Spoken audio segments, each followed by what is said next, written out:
दोस्तों नमस्कार। दोस्तों देखो, आज हम जो प्राचीन भारत इतिहास की जो सीरीज़ चल रही है 5000 प्लस क्वेश्चनों की, उसको आगे बढ़ाते हुए जो वैदिक सभ्यता है, वैदिक काल है और उत्तर वैदिक काल है, उनके जो प्रश्न हैं उनको करते हुए क्वेश्चन नंबर 51 है।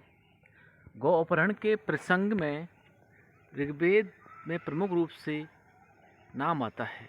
किसके वंश के, गौवंश के प्रसंग की बात करते हैं तो इसके अंतर्गत जो प्रसंग आता है वह पणियों का आता है। किसका आता है? पणियों का। ऑप्शन नंबर सी इसका राइट आंसर।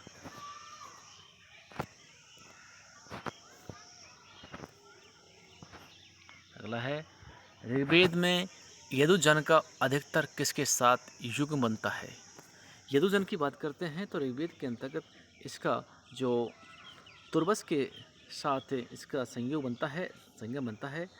तो ऑप्शन नंबर सी इसका राइट आंसर है। अगला क्वेश्चन देखिएगा, ऋग्वेद में किस मंडल का प्रथम सूक्त प्राय किस देवता के लिए? तो प्रथम सूक्त की बात करते हैं तो इसको अग्नि को माना गया है। Option number A right answer. अगला क्वेश्चन है, राजसूय से संबंधित अनुष्ठानों का वर्णन है। राजसूय से संबंधित अनुष्ठानों का वर्णन किस वेद के अंतर्गत है? तो ऑप्शन नंबर बी इसका करेक्ट आंसर है, यजुर्वेद के अंतर्गत। किस वेद के अंतर्गत?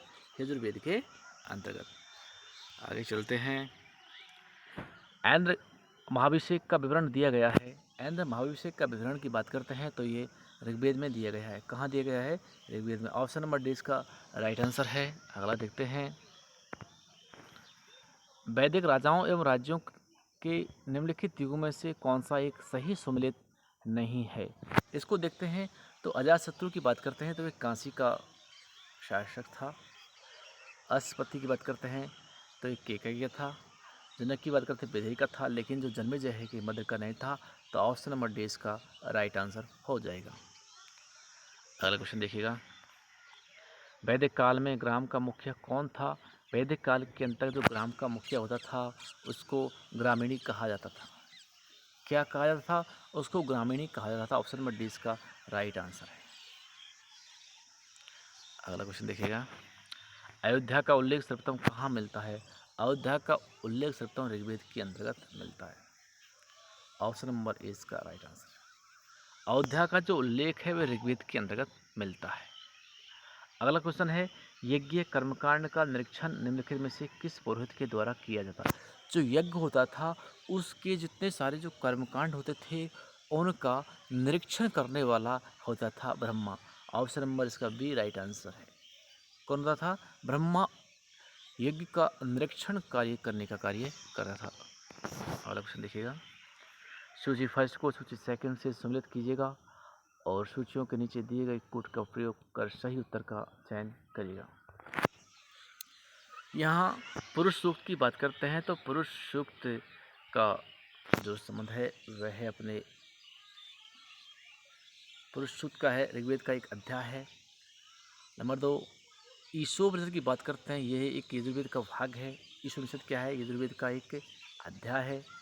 और गोपथ की बात करते हैं, गोपथ की बात करते हैं तो ये जो गोपथ है यह एक ब्राह्मण पाठ है।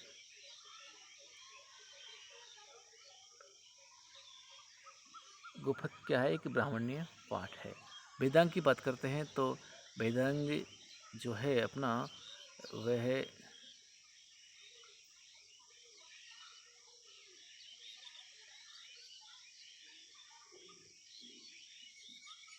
एक यास्कीन निरुक्त है। तो ऑप्शन नंबर ए इसका राइट आंसर हो जाएगा। अगला देखिएगा, ऋग्वेद के अनुवाद में कौन टीकाकार सहायक है? ऋग्वेद के अनुवाद की बात करते हैं तो इसमें सायन जो टीकाकार वह सहायक है। कौन सा? सायन। सायन एक तरीके से सहायक है। अगला है, अपने पुरोहित के साथ विधेय माधव के पूर्व की ओर परिवर्जन की कथा निम्नलिखित में से वर्णित है। ऑप्शन नंबर इसका बी राइट आंसर। सतपथ ब्राह्मण में, किसमें? सतपथ ब्राह्मण के अंतर्गत ऑप्शन नंबर 20 का राइट आंसर हो जाएगा। अगला क्वेश्चन देखिएगा, निम्नलिखित में से कौन सा एक वैदिक अनुष्ठान उन लोगों को जो ब्राह्मण वर्ग के बाहर थे इसमें प्रविष्ट करने के लिए किया जाता था? Option number C right answer है इसका प्रातस्तोम। प्रातस्तोम कौन सा? प्रातस्तोम। अगला देखिएगा, शतपथ ब्राह्मण में उल्लेखित राजा विधेय माधव से संबंध ऋषि थे। शतपथ ब्राह्मण में उल्लेखित राजा विधेय माधव से संबंधित ऋषि थे। ऑप्शन नंबर इसका डी है ऋषि Gautam Rahugana. Option number D इसका राइट आंसर है ऋषि गौतम राहुगण। अगला देखिएगा, विधेय माधव का वर्णन किस ब्राह्मण में ग्रंथ मिलता है? विधेय माधव का वर्णन मिलता है आपके शतपथ ब्राह्मण के अंतर्गत। ऑप्शन नंबर इसका भी राइट आंसर है। अगला, जिस ग्रंथ में पुरुष मेध का उल्लेख हुआ है वह है? शतपथ ब्राह्मण के अंतर्गत पुरुष मेध का उल्लेख हुआ है। ऑप्शन नंबर सी इसका राइट आंसर है। जंगल की देवी अरण्य का प्रथम उल्लेख मिलता है ऋक् संहिता में। ऋक् संहिता में इसका उल्लेख मिलता है। ऑप्शन नंबर ए इसका राइट आंसर है। अगला क्वेश्चन देखिएगा, ऐत्रेय ब्राह्मण के अनुसार कहाँ के शासक सम्राट की उपाधि धारण करते थे? प्राच्य। कहाँ के शासक शासक ये सम्राट की उपाधि धारण करते थे? ऑप्शन नंबर डी इसका राइट आंसर हो जाएगा। निम्नलिखित में से वैदिक साहित्य का सही क्रम कौन सा है ये देखना पड़ेगा आपको। सबसे पहले आता है वैदिक संहिताएँ आती हैं, उसके बाद ब्राह्मण आते हैं, फिर आरण्यक आते हैं, फिर उपनिषद आते हैं। उपनिषद का मतलब होता है उपगुरु के पास में बैठ कर के ज्ञान प्राप्त करना, उपनिषद। आरण्यक का मतलब होता है जंगल में रहकर कठोर तपस्या करके ज्ञान की प्राप्ति करना, ब्राह्मण होते हैं। वैदिक संहिताएँ ये होती हैं। ऑप्शन नंबर इसका राइट आंसर है। अगला क्वेश्चन की बात करते हैं, गौपद ब्राह्मण संबंधित है। गौपद ब्राह्मण अथर्ववेद से संबंधित है। जो गौपद ब्राह्मण है वो किससे? अथर्ववेद से संबंधित है। अगला चलते हैं, सूची फर्स्ट को सूची सेकंड के साथ सम्मिलित करिएगा एवं दिए गए कूट में से सही उत्तर का चयन करें। सूची फर्स्ट सूची सेकंड। ऋग्वेद की बात करते हैं तो ऋग्वेद का संबंध है किससे? ऐत्रेय ब्राह्मण से। ऋग्वेद का संबंध है ऐत्रेय ब्राह्मण से। अथर्ववेद का संबंध है गौपद ब्राह्मण से। सामवेद का संबंध है पंचवेद से। और यजुर्वेद का संबंध है शतपथ से। तो आप देखिएगा इसे मिला के, ऋग्वेद का किससे? ऐत्रेय से। एक का 3 देखिएगा, एक का 3। ऑप्शन नंबर इसका कौन सा हो जाएगा? सी। ऑप्शन नंबर इसका सी राइट हो जाएगा, ये राइट आंसर हो जाएगा। आगे चलते हैं, शतपथ ब्राह्मण संबंधित है। शतपथ ब्राह्मण किससे संबंधित है? शतपथ ब्राह्मण की बात करते हैं तो ये यजुर्वेद से संबंधित है। ऑप्शन नंबर 20 का राइट आंसर हो जाएगा। शतपथ ब्राह्मण यजुर्वेद से संबंधित है। अगला क्वेश्चन है, बृहदारण्यक उपनिषद में अजातशत्रु कहाँ का राजा बताया गया है? अजातशत्रु की बात करते हैं तो ये काशी का राजा बतलाया गया है। कहाँ का? काशी का। ऑप्शन नंबर ए इसका राइट आंसर हो जाएगा। अगला क्वेश्चन है, उद्दालक अरुणी और उनके पुत्र श्वेतकेतु के बीच ब्रह्म एवं आत्मा की अभिन्नता के विषय में प्रसिद्ध वार्तालाप किसमें वर्णित है? ऑप्शन नंबर सी छांदोग्य उपनिषद में। कहाँ पर है? छांदोग्य उपनिषद में। ऑप्शन नंबर इसका सी राइट आंसर हो जाएगा। अगला है, निम्नलिखित में कौन उपनिषद गद्य में लिखा गया है? तो गद्य की बात करते हैं तो बृहदारण्यक उपनिषद जो हो ये गद्य में लिखा गया है। किस में लिखा है? गद्य में। ऑप्शन नंबर सी इसका राइट आंसर हो जाएगा। अगला क्वेश्चन, ऋग्वेद में उल्लेखित यव शब्द किस कृषि उत्पाद हेतु प्रयुक्त किया गया? यव शब्द का मतलब होता है जौ। ऑप्शन नंबर इसका ए राइट आंसर हो जाएगा। अगला क्वेश्चन देखिएगा, स्मृतियों में उल्लेखित आप धर्म के विषय में कौन एक सत्य है? ये देखना है। ऑप्शन नंबर इसका डी राइट हो जाएगा। इसका आशय था विपत्ति काल में विभिन्न पढ़नों के लिए अनुमत कर्तव्य। कहाँ था? इसका आशय था विपत्ति काल में विभिन्न वर्णों के लिए अनुमत कर्तव्य। अगला क्वेश्चन देखिएगा, वैदिक सदानी नदी का वर्तमान नाम क्या है? तो सदा नदी है उसका वर्तमान नाम है वो गंडक नाम है। ऑप्शन नंबर सी इसका राइट आंसर हो जाएगा। ऑप्शन नंबर सी, वैदिक सदानी नदी का वर्तमान नाम क्या है? गंडक। अगला क्वेश्चन देखिएगा, निम्नलिखित में से किस नदी को ऋग्वेद में मातेतमा, देवीतमा एवं नदीतमा कहा गया है? मातेतमा, देवीतमा, नदीतमा कहा गया है तो इसको सरस्वती नदी को कहा गया है। ऑप्शन नंबर इसका बी राइट आंसर हो जाएगा। किसको कहा गया है? सरस्वती नदी को कहा गया है। क्या कहा गया है? माते तमा, नदी तमा और देवी तमा किस नदी को कहा गया है? तो वह सरस्वती नदी को कहा गया है। अगला देखिएगा, नदियों के प्राचीन नाम और आधुनिक नाम को इसमें हम सम्मिलित करना है हमें। तो ये देखना है, सरस्वती नदी उसको कहते हैं क्या? घग्गर, हकरा। परशुनी नदी कैसे हैं? रावी नदी को परशुनी नदी कहते हैं, जहाँ दसरा का युद्ध हुआ था। शतुद्री जो नदी है उसका जो वर्तमान नाम है, आधुनिक नाम है, वह है सतलज। और बिपाशा का झेलम नदी है। तो ये है इसका आंसर नंबर, इसका भी राइट हो जाएगा। अगला क्वेश्चन देखिएगा, ऋग्वेद में उल्लिखित प्रसिद्ध 10 राजाओं का युद्ध किस नदी के किनारे लड़ा गया था? तो ये परशुनी नदी के किनारे लड़ा गया था। परशुनी नदी है उसको रावी नदी के नाम से भी जाना जाता है। और जो दसरा का युद्ध हुआ था वह इस परशुनी नदी के किनारे लड़ा गया था और इस युद्ध में सुदास की विजय हुई थी।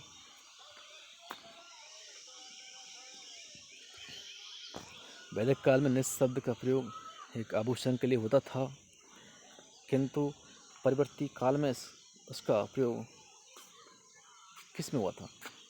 वैदिक काल में तो इसका शब्द का प्रयोग, लेकिन जो परिवर्ती काल आता था उसमें इसका प्रयोग वह सिक्कों के रूप में होने लगा था। ऑप्शन में इसका डी राइट आंसर हो जाएगा।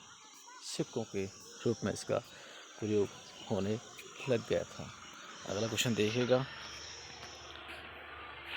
प्राचीन भारत में निशाका से जाने जाते थे, निशाका नाम से क्या जाना जाता? प्राचीन भारत निशाका की बात करते हैं। निशाका, इसको स्वर्ण आभूषणों के नाम से जाना जाता है। ऑप्शन नंबर इसका ए राइट हो जाएगा। निशाका का मतलब होता है एक तरीके से स्वर्ण आभूषण। स्वर्ण आभूषण के नाम से निशाका को जाना जाता था। तो ऑप्शन नंबर ए इसका राइट आंसर हो जाएगा। अगला क्वेश्चन देखिएगा, अपाला आत्रेय के मंत्र किस में संग्रहित हैं? अपाला व आत्रेय के जो मंत्र हैं वे ऋग्वेद में संग्रहित हैं। ऑप्शन नंबर इसका ए राइट आंसर हो जाएगा। ऋग्वेदिक काल में निष्क किस अंग का आभूषण था? जो निष्क की बात करते हैं ये गले का आभूषण था। ये प्रश्न काफ़ी बार एग्जाम आया हुआ है, बहुत बार एग्जाम आया हुआ है कि ऋग्वेद काल में निष्क किस अंग का आभूषण था? तो ये गले का। ऑप्शन में भी इसका राइट आंसर हो जाएगा। क्वेश्चन अगला है, नचिकेता और यम के बीच सुप्रसिद्ध संवाद उल्लेखित है। नचिकेता और यम के बीच में जो प्रसिद्ध जो वार्तालाप हुआ था, संवाद हुआ था, वह किस में उल्लेखित है? तो ये है अपना कठोपनिषद। कौन सा उपनिषद है? ऑप्शन नंबर सी इसका राइट आंसर कठोपनिषद। कौन सा हो जाएगा? कठोपनिषद। कठोपनिषद ये इसका राइट आंसर हो जाएगा। और देखिएगा, निम्नलिखित में कौन सी वह ब्रह्मवादिनी थी जिसने कुछ वेद मंत्रों की रचना की थी? तो ऑप्शन नंबर इसका ए लोपामुद्रा। लोपामुद्रा एक ब्रह्मवादिनी थी जिसने कुछ वेद मंत्रों की रचना की थी। उसका नाम था लोपामुद्रा। क्या नाम था उसका? लोपामुद्रा। ऑप्शन नंबर इसका ए राइट हो जाएगा। अगला क्वेश्चन देखिएगा, निम्नलिखित में से कौन सा एक वैदिक साहित्य में उल्लेखित नहीं है? क्या नहीं है? देखो, वैदिक साहित्य के अंतर्गत निष्क का उल्लेख किया गया है, हिरण्यपिंड का उल्लेख किया गया है, शतमान का, लेकिन इस कहीं पर भी कारसापण का उल्लेख नहीं किया गया। ऑप्शन नंबर इसका डी राइट हो जाएगा। अगला क्वेश्चन देखिएगा, आरंभिक वैदिक साहित्य में सर्वाधिक वर्णित नदी है। तो सर्वाधिक वर्णित नदी की बात करते हैं तो उसको सिंधु नदी को माना गया। ऑप्शन नंबर इसका ए राइट आंसर है। जबकि नदी तमा की बात करते हैं तो सरस्वती नदी को नदी तमा, पवित्रतमा कहा गया है। अगला क्वेश्चन देखिएगा, 14वीं सदी ईसा पूर्व का एक अभिलेख जिसमें वैदिक देवताओं का वर्णन है प्राप्त था। ये कहाँ से हुआ है? ये 1400 ईस्वी।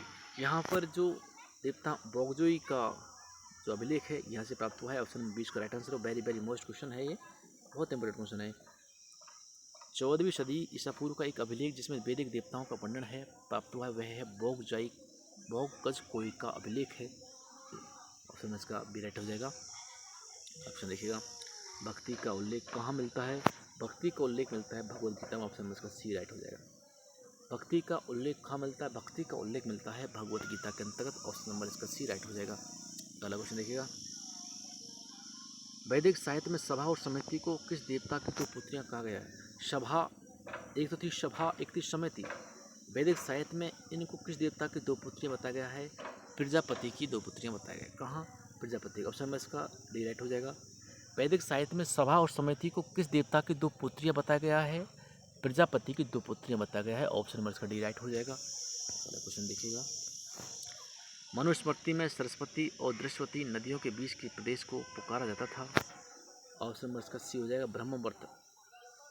मनुस्मृति में सरस्वती और दृश्यवती नदियों के बीच का जो प्रदेश था उसको ब्रह्मवर्त के नाम से पुकारा जाता था, तो इसका सी राइट आंसर हो जाएगा। अगला क्वेश्चन देखते हैं। निम्नलिखित में से कौन वेदांग ज्योतिष के लेखक के रूप में ख्यात थे? तो इसका ऑप्शन हो जाएगा लगध मुनि।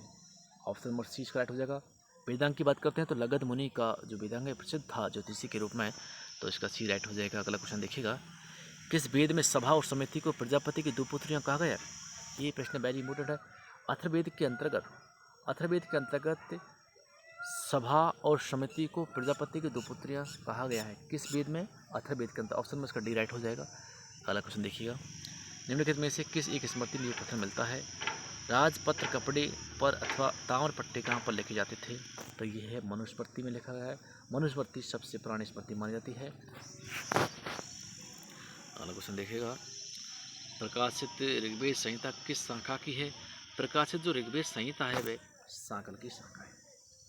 उसी सांकल के। ऑप्शन में इसका सी राइट हो जाएगा, सांकल की शाखा है। अगला, सबसे पूर्व जाने वाली स्मृति है, तो ये आपकी मनुस्मृति हो जाएगी। मनु, ऑप्शन में सी राइट आंसर हो जाएगा। अगला क्वेश्चन देखिएगा। मनुस्मृति मुख्यतः संबंधित है। मनुस्मृति का जो संबंध है वह है समाज व्यवस्था से। किससे है? समाज व्यवस्था से संबंध किसका है? मनुस्मृति का। ऑप्शन में इसका ए राइट हो जाएगा। अगला क्वेश्चन देखिएगा। ऋग्वेद काल के प्रारंभ में निम्न से किसी महत्वपूर्ण मूल्यवान संपत्ति समझा जाता था? गाय को। गाय को ऋग्वेद के अंतर्गत अघन्या कहा जाता। निमार्ण योग अघन्या, क्या कहा जाता था इसको? अघन्या। तो इसको महत्वपूर्ण संपत्ति माना जाता। ऑप्शन में इसका भी राइट हो जाएगा। अगला देखते हैं। गो अपहरण के प्रसंग में ऋग्वेद में प्रमुख रूप से नाम आता है, तो गो अपहरण की प्रसंग में ऋग्वेद में पणियों का नाम आता है। किसका आता है? पणियों का नाम आता है स्पष्ट रूप में। अगला क्वेश्चन आता है। ऋग्वेद में अघन्या का प्रयोग हुआ है। ऋग्वेद अघन्या का प्रयोग गाय के लिए हुआ है। अघन्या का मतलब होता है अघन्या का ने मारने योग। तो ऋग्वेद में अघन्या का प्रयोग किसके लिए प्रयुक्त हुआ है? गाय के लिए। किसके लिए? गाय के लिए प्रयुक्त हुआ है। अगला क्वेश्चन देखिएगा। वैदिक काल में किस जानवर को अघन्या माना गया है? वैदिक काल में किस जानवर को? तो यहाँ पर आपको लिखना पड़ेगा वैदिक काल गाय को अघन्या माना गया है। ऑप्शन में इसका सी राइट आंसर हो जाएगा। अगला क्वेश्चन देखिएगा। ऋग्वेद में निम्नलिखित पशुओं में से किनका उल्लेख हुआ है? ऋग्वेद के अंतर्गत गाय का उल्लेख हुआ है, अश्व का हुआ है, बकरी का और भैंस का। ऑप्शन नंबर इसका डी राइट हो जाएगा, सभी का उल्लेख हुआ है। अगला क्वेश्चन देखिएगा। ऋग्वेद में कई परिच्छेदों में प्रयुक्त अघन्या शब्द संदर्भित है। अघन्या किसके लिए प्रयुक्त हुआ है? अघन्या की बात करते हैं तो ऑप्शन नंबर सी राइट हो जाएगा, गाय के लिए प्रयुक्त हुआ है। किसके लिए? गाय के लिए। अघन्या शब्द गाय के लिए प्रयुक्त हुआ है। अघन्या शब्द गाय के लिए प्रयुक्त हुआ है। निम्नलिखित में से किस एक वैदिक साहित्य में मोक्ष की चर्चा मिलती है? मोक्ष की चर्चा हमेशा मिलती है उपनिषद। उपनिषद के अंतर्गत ऑप्शन नंबर इसका जो डी राइट हो जाएगा, उपनिषद के अंतर्गत मोक्ष की चर्चा मिलती है। ये दार्शनिक वेदी तरीके से उपनिषद, जहाँ गुरु के पास बैठकर आध्यात्मिक ज्ञान लेना उपनिषद कहलाता है। अगला क्वेश्चन है। सत्यमेव जयते शब्द किस उपनिषद से लिया गया है? जो सत्यमेव जयते शब्द है उसको कहाँ से? मुंडक उपनिषद से लिया गया है। कहाँ से लिया गया? मुंडक उपनिषद से। ऑप्शन नंबर इसका ए राइट हो जाएगा। सत्यमेव जयते शब्द किस उपनिषद से लिया गया है? ये मुंडक उपनिषद से लिया गया है। ऑप्शन नंबर इसका ए राइट हो जाएगा। अगला क्वेश्चन देखते हैं। उपनिषदों का मुख्य विषय है। उपनिषदों का जो मुख्य विषय है वह है कौन सा है? दर्शन। उपनिषदों का जो मुख्य विषय वह है दर्शन। कौन सा है? दर्शन। अगला देखते हैं, चलो। उपनिषद पुस्तक है। उपनिषद पुस्तक किस पर आधारित है? दर्शन पर आधारित पुस्तक है। ऑप्शन में इसका डी राइट हो जाएगा। अगला क्वेश्चन देखते हैं। निम्नलिखित में से किस एक उपनिषद में पहली बार निराशावाद के तत्व दिखाई देते हैं? तो ऑप्शन नंबर इसका ये हो जाएगा मैत्रेयणी। मैत्रेयणी के अंतर्गत निराशावाद के जो हमें संकेत दिखाई देते हैं। अगला चलते हैं। बृहदारण्यक उपनिषद में जनक की सभा में याज्ञवल्क्य से दार्शनिक संवाद करते हुए निम्नलिखित में से किसका वर्णन हुआ है? यहाँ पर गार्गी ने किस जनक की सभा में याज्ञवल्क्य हैं उनसे दार्शनिक संवाद किया था, उसका एक किसका वर्णन हुआ है? इसमें गार्गी का वर्णन। ऑप्शन नंबर ए इसका राइट हो जाएगा। अगला क्वेश्चन देखते हैं। निम्नलिखित में से कौन सा एक कथन उपनिषदों के विषय में सही नहीं है? तो बात करते हैं। ऑप्शन नंबर इसका बी हो जाएगा। कठ उपनिषद प्राचीन उपनिषदों में से एक है, तो ये सही नहीं है, बाकी सब सही है, तो ऑप्शन नंबर इसका बी राइट हो जाएगा। तो दोस्तों आज की वीडियो में इतना ही, और अब जो नेक्स्ट वीडियो आएगा उसमें और देखेंगे। और यदि आपको मेरा ये चैनल अच्छा लगता है तो इसको सब्सक्राइब करें, कमेंट करें, लाइक करें और अपने दोस्तों के साथ शेयर करें। और इस वीडियो को आप 2-3 बार देखते रहें, और नेक्स्ट वीडियो में आएगा उसमें और आगे की जो सीरीज चल रही है उसके बारे में बताया जाएगा। तब तक के लिए धन्यवाद। जय हिंद, जय भारत।